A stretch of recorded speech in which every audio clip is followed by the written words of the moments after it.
Bismillahirrahmanirrahim. Assalamualaikum warahmatullahi wabarakatuh. Untuk video kali ini kita akan membahas memelihara kucing dalam pandangan syariat Islam. Apakah diperbolehkan ataukah diharamkan, dianjurkan, dan lain sebagainya. Apakah ada manfaatnya ataukah malah memberikan atau membawa mudarat kepada si pemilik atau si pemelihara. Kita akan bahas satu persatu. Maka dari itu silahkan disimak dari awal sampai akhir agar tidak gagal paham. Baik, mari kita mulai. Banyak dari kita sangat mencintai kucing.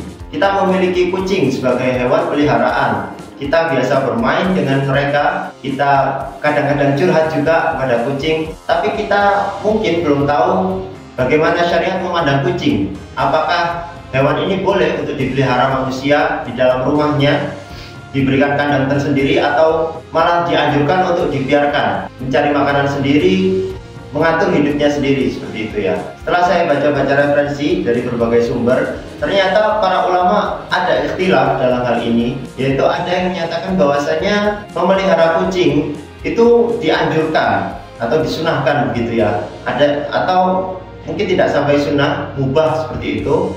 Ada pula yang malah mengharamkannya atau sedikit lebih ringan, hukumnya menjadi makruh, jadi tidak sampai ke haram. Bagaimana bisa ulama di dunia ini berbeda pendapat dalam hal ini?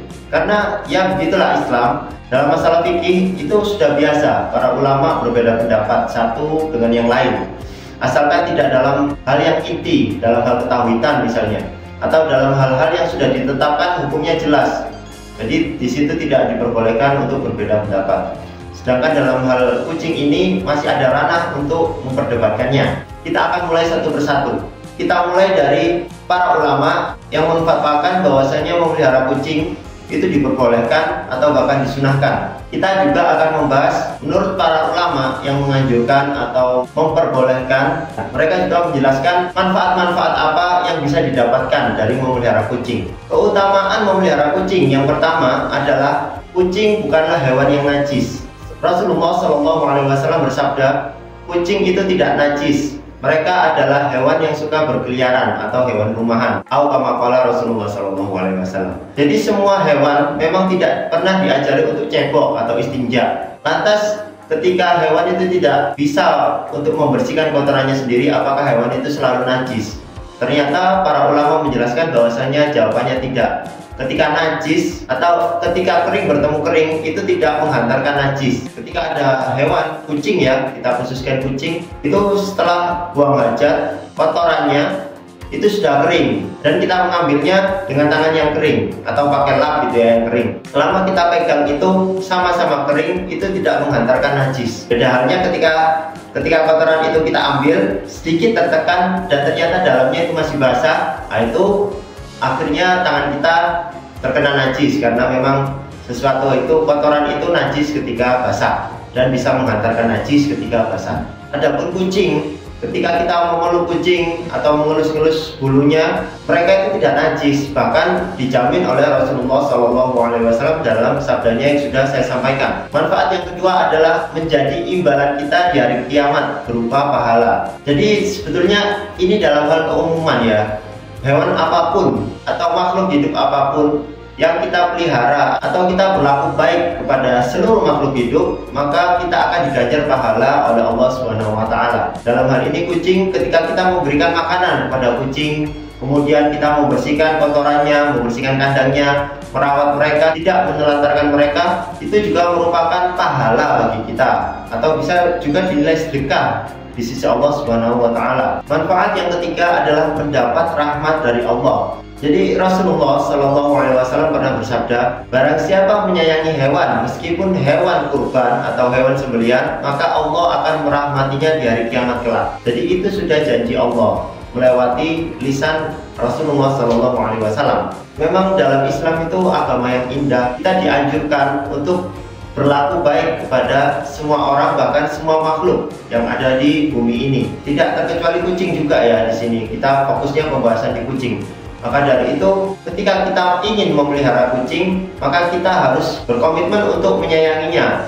Maksudnya menyayanginya di sini ya, kita memberikan hak-hak kucing itu sebagai peliharaan kita. karena kita sudah memeliharanya, kita sudah membatasi ruang geraknya, kucing kita tidak kita biarkan liar keluar, maka dari itu kita harus berikan hak mereka seperti hak makan, kemudian tempat tinggal yang nyaman, kemudian pasangan. Jadi sama seperti manusia, hewan juga memiliki hasrat untuk melakukan hubungan biologis. Manfaat yang keempat, diampuni dosa-dosanya. Jadi orang yang memelihara kucing itu ternyata diampuni dosa-dosanya. Selain yang tadi mendapatkan pahala, dosanya juga diampuni.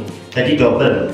Bersandar dari hadis, Rasulullah SAW pernah bersabda, ada wanita pelacur yang menemukan hewan di pinggir sumur, kemudian anjing itu menjilat-jilat pasir di bawahnya karena saking kehausannya. Kemudian wanita pelacur ini turun ke bawah sumur dan melepas sepatunya untuk mengambil air di dalam sumur itu. Dia masuk ke dalam sumur itu sendiri, kemudian mengambil air di dalam sumur untuk diberikan kepada anjing yang kehausan. Dan apa kata Rasulullah SAW? Wanita itu dimasukkan ke dalam surganya Allah Subhanahu wa Ta'ala. Dosa sekelas pelacur pun diampuni oleh Allah Subhanahu wa Ta'ala karena berbuat baik pada sesama makhluk hidup. Terlebih-lebih kucing ya, karena kucing hewan kesayangan Rasulullah SAW. Nanti kita akan bahas secara rinci lagi antara kucing dan Rasulullah SAW, bagaimana hubungannya, bagaimana sikap Rasulullah SAW terhadap kucing dan lain sebagainya. Baik, kita akan lanjut dulu keutamaan-keutamaan yang lain. Keutamaan yang kelima adalah sebagai terapi mental. Juga terbukti bahwasanya memelihara kucing selain dari sisi pandangan Islam, secara ilmiah para psikolog dan para ilmuwan itu meneliti orang yang memelihara kucing itu bagaimana sikapnya atau perubahan mentalnya, dan hasilnya orang-orang yang memiliki peliharaan kucing lebih stabil dalam hal mental, kemudian memiliki denyut jantung yang relatif stabil, kemudian tekanan darah yang juga stabil. Hal ini menunjukkan respon positif dari tubuh kita dan dari pikiran kita ketika kita memelihara kucing yang kita sayangi dengan tulus. Di sini juga disebutkan bisa menjaga mental karena orang-orang yang introvert, orang-orang yang susah bicara di depan umum atau susah berkenalan dengan orang lain itu ya, ketika dia memelihara kucing, dengan kucingnya sendiri itu dia bisa curhat, dia bisa bermain, dia bisa menjadi dirinya sendiri tanpa ditutup-tutupi, tanpa takut dijudge oleh orang lain. Dengan hal itu hasratnya akan terlampiaskan dan dia akan lebih sehat secara mental. Keutamaan yang keenam, mengajarkan empati. Masih di ranah selain agama ya. Mengajarkan empati di sini maksudnya adalah ketika kita memelihara kucing, pasti kita akan merasakan apa yang dirasakan kucing itu. Jadi ketika kucing itu seperti tidak nyaman, kita akan coba menerka muka atau kita coba merasakan apa sih yang membuat kucing kita itu tidak nyaman. Atau misalnya ketika sudah waktunya makan, saya saja merasa lapar gitu ya, waktunya makan. Kucing saya pun juga seharusnya sebagai makhluk hidup juga merasakan lapar karena kebutuhannya juga makan.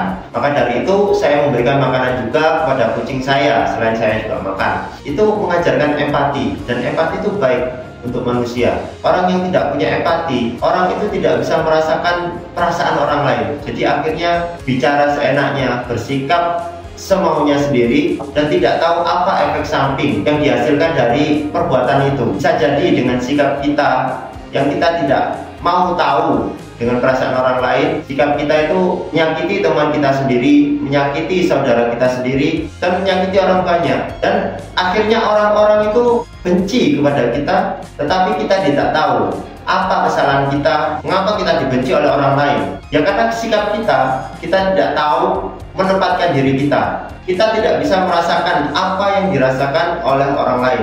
Manfaat yang nomor 7, memelihara kucing juga bernilai sedekah. Saya sudah sampaikan tadi ya, ketika kita memberikan makan, ketika kita memberikan tempat tinggal yang nyaman dan fasilitas-fasilitas lain itu dinilai sedekah oleh Allah Subhanahu wa Ta'ala. Jadi Rasulullah SAW itu pernah bersabda, pada setiap sedekah terhadap makhluk yang memiliki hati yang basah, maksudnya jantung yang masih berdetak gitu ya, akan mendapatkan kebaikan. Dari sabda Rasulullah SAW ini, kucing adalah makhluk hidup, kucing memiliki jantung, dan ketika dia masih hidup, jantung itu masih basah, maksudnya masih berdetak. Dan ketika kita memberikan makanan, kemudian memberikan tempat tinggal yang nyaman, dan kita merawat dengan fasilitas-fasilitas kita sesuai kemampuan kita, itu juga bernilai sedekah di sisi Allah Subhanahu wa Ta'ala. Manfaat yang ke-8, Ketika kita memelihara kucing, kita diajari untuk saling menyayangi. Jadi ternyata hewan apapun itu juga mempunyai perasaan. Ketika kita melakukan hal baik kepada mereka, maka hewan itu juga akan membalas. Minimal dia tidak ganas atau tidak menghindar dari kita. Ketika kita menyayangi hewan, kemudian hewan itu juga balik sayang dan jinak kepada kita, maka itu akan tumbuh rasa saling menyayangi antar makhluk hidup, dan itu akan terus terjalin dan akan merubah ternyata sikap kita, merubah pandangan kita terhadap orang lain, terhadap lingkungan sekitar kita. Jadi kita akan merasa lebih sabar, kita akan merasa lebih kasih kepada orang lain. Jadi ketika kita bertemu orang lain yang sedang kesusahan, kita akan timbul rasa-rasa sedih dan ingin memberikan yang terbaik kepada saudara kita atau kepada orang lain. Manfaat yang ke-9 adalah menjalankan sunnah Rasulullah SAW. Jadi ternyata diriwayatkan Rasulullah SAW itu memiliki kucing yang namanya Muza. Saya tidak tahu cara pembacaannya, Mueza tulisannya gitu. Jadi karena Rasulullah SAW adalah suri tauladan kita, hal tersebut memelihara kucing itu juga dikategorikan dalam hal sunnah atau sesuatu yang dianjurkan, sesuatu yang dicontohkan oleh Rasulullah SAW. Dalam satu riwayat, ketika Rasulullah sedang mengambil jubah, terdapat kucing yang tidur di atas jubah itu. Kemudian Rasulullah tidak jadi mengambil jubah itu dan mengambil jubah yang lain untuk digunakan. Dalam riwayat lain, beliau memotong atau merobek lengan jubah yang di atas lengan jubah itu terdapat kucing yang sedang tidur. Jadi beliau tidak mau mengganggu kucing itu, beliau robek bagian lengannya yang di atasnya ada kucing, kemudian beliau meninggalkan kucing itu dan beliau mengambil jubahnya. Dalam hal lain, ada sahabat Rasulullah SAW yang memiliki julukan Abu Hurairah. Maksudnya adalah bapak kucing. Di sini para sahabat itu juga merupakan contoh generasi terbaik dalam Islam. Dan Abu Hurairah adalah sahabat yang sangat dekat dengan Rasulullah. Beliau banyak meriwayatkan hadis-hadis dari Rasulullah SAW. Dalam hal ini, ketika Abu Hurairah dekat sekali dengan Nabi SAW, Nabi tahu bahwasanya Abu Hurairah ini sangat cinta dengan kucing, memelihara kucing juga, bahkan sampai memiliki sebutan Abu Hurairah. Dan ternyata Rasulullah tidak melarang atau membiarkan Abu Hurairah melanjutkan apa yang menjadi hobinya, yaitu memelihara kucing, menyayangi kucing dan lain sebagainya.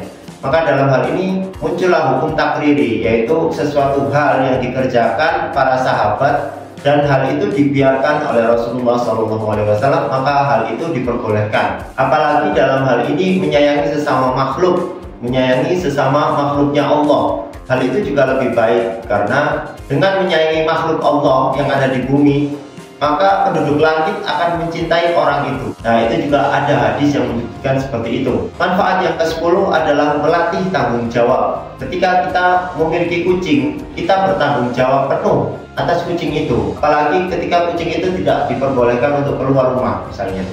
Jadi kita bertanggung jawab akan kotoran yang dikeluarkan kucing itu, bagaimana kita membersihkannya. Kemudian ketika kucing itu lapar, kitalah yang bertanggung jawab untuk memberikan makanan. Sudah waktunya untuk kawin, maka kita juga yang mencarikan pasangan untuk kucing itu, karena kucing itu di bawah tanggung jawab kita. Saya juga pernah bilang ke teman saya, ketika kamu ingin menikah, ingin menghidupi wanita yang kamu sayangi, coba pelihara hewan terlebih dahulu. Itu mengecek atau mengetes tingkat tanggung jawab kita. Kalau hewan peliharaan kita telantarkan, kita biarkan begitu saja, bisa jadi istri kita, anak-anak kita pun juga akan mendapatkan sikap yang sama dari diri kita. Maka dari itu, memelihara hewan, dalam hal ini kucing, itu juga merupakan suatu latihan atau tajribat untuk menimbulkan rasa tanggung jawab. Manfaat yang ke-11 adalah melindungi dari gigitan hewan serangga ataupun tikus. Jadi pada abad ke-13, masyarakat Islam itu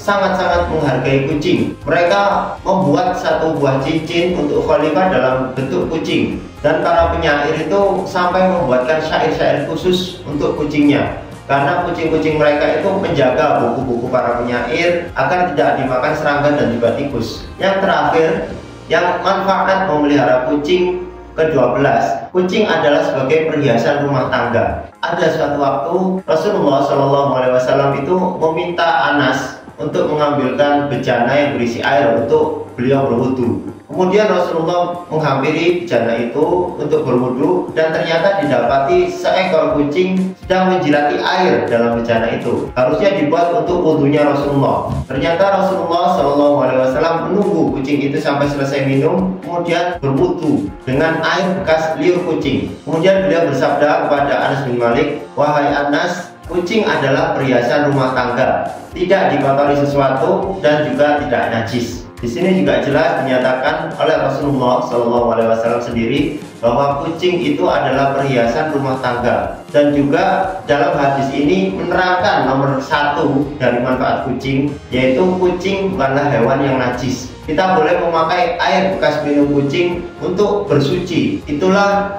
pendapat ulama yang menyatakan bahwasanya memelihara kucing itu diperbolehkan, bahkan dianjurkan. Sekarang kita akan masuk ke pembahasan yang kedua, yaitu para ulama yang menyatakan bahwasanya memelihara kucing ini dimakruhkan, bahkan diharamkan. Kucing diharamkan untuk dipelihara dan untuk disembah. Jadi agak lucu ya memang kalau didengar-dengar kucing nggak disembah, tapi ternyata di zaman Mesir kuno kucing itu disembah oleh manusia. Maka dari itu para ulama yang minoritas ini berpikir jangan sampai kita memelihara kucing ini sampai menyembahnya atau menuhan-nuhankan kucing ini, melebihi kehambaan kita kepada Allah Subhanahu wa Ta'ala. Maksudnya berlebihan gitu loh dalam hal merawat kucing, mengutamakan kucing daripada diri kita sendiri, daripada sholat kita misalnya, daripada hak keluarga kita. Nah itu juga tidak boleh, karena dalam hal ini juga sudah termasuk kita menyembah kucing. Karena kita menaruh skala prioritas kucing itu nomor 1, kemudian Allah dan Rasulnya, kewajiban kita kepada Allah dan Rasulnya beribadah, contohnya sholat wajib, menjadi prioritas kedua. Jadi misalnya mending saya keluar dulu beli makanan kucing karena kucing saya belum makan, sedangkan waktunya itu sudah mepet untuk melakukan sholat wajib gitu ya. Akhirnya dia pergi beli makan, pulang-pulang sudah azan, jadi azan sholat yang selanjutnya. Dan sholat yang awal itu, sholat yang di akhir waktu itu akhirnya ditinggalkan demi membeli makan kucing. Yang padahal ketika itu kita bisa tinggal sholat dulu, kucing kita tidak akan mati gitu ya. Kira-kira kucing kita tidak akan mati ketika kita tinggal sholat kemudian kita beli makan. Nah itu juga sudah masuk ke pelarangan ini ya. Jadi kucing dijadikan sebagai sesembahan. Yang kedua, diharamkannya memelihara kucing untuk menyiksanya. Yang tadi sudah saya bahas, kalau teman-teman fokus ya, ada seorang pelacur yang dimasukkan surganya Allah dikarenakan memberi minum anjing yang kehausan. Nah di sini ternyata ada juga hadis kebalikan dari wanita pelacur ini. Diceritakan ada seorang wanita yang dimasukkan ke dalam neraka karena memelihara kucing. Loh kenapa kok bisa? Padahal tadi ada manfaat dan fadilah-fadilah memelihara kucing. Ternyata dia memelihara kucing itu dengan ekstrim. Kucing itu dikurung, tidak boleh keluar di satu tempatnya atau di kandangnya gitu ya. Tidak diberi makan, tidak diberi minum, bahkan tidak diperbolehkan memakan serangga yang ada di bumi. Maka dari itu dia disiksa, dimasukkan ke dalam nerakanya Allah Subhanahu wa Ta'ala. Kemudian sebab diharamkannya memelihara kucing yang keempat adalah dikhawatirkan mengganggu orang lain. Jadi memang ada beberapa orang yang fobia terhadap kucing, takut gitu ya, takut dicakar atau takut apa, pernah ada trauma masa kecil, atau bahkan memiliki riwayat penyakit asma. Jadi dikhawatirkan bulu-bulu yang rontok dari kucing itu terhirup dan menimbulkan asmanya kambuh, bahkan bisa lebih parah. Nah itu mudaratnya kan lebih besar. Maka dari itu dilarang memelihara kucing jika keadaan kita seperti itu. Contohnya seperti saya, istri saya itu ternyata takut sama kucing. Maka dari itu saya nggak bisa memelihara kucing. Karena mudaratnya itu lebih besar. Ketika saya memelihara kucing, istri saya akhirnya tidak nyaman dan akhirnya tidak ada yang namanya baiti janati gitu ya. Jadi mending saya tidak memelihara kucing, saya memelihara anak dan istri saya. Maksudnya memberikan hak-hak mereka dengan layak dan sepantasnya. Oke, cukup sekian pembahasan tentang kucing ya, tentang memelihara kucing.